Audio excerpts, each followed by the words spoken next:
24/7 এই হচ্ছে AGT Live 24/7 This is AGT Live 24/7 না আমি যেটা লক্ষ্য করছি বিভিন্ন সংবাদ মাধ্যম প্রচার মাধ্যম বিশেষ করে রাজনীতিকে নিয়ে যারা গবেষণা করেন এবং এই ভোটকে ভিত্তি করে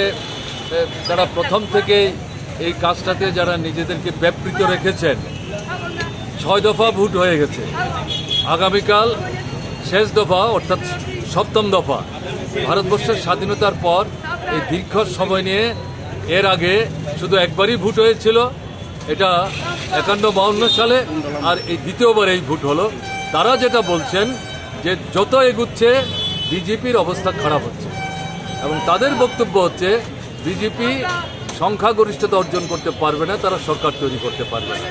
তো তাদের এই মূল্যায়ন যদি সঠিক হয় আমরা নিঃসন্দেহে উৎসাহিত হব অনুপ্রাণিত হব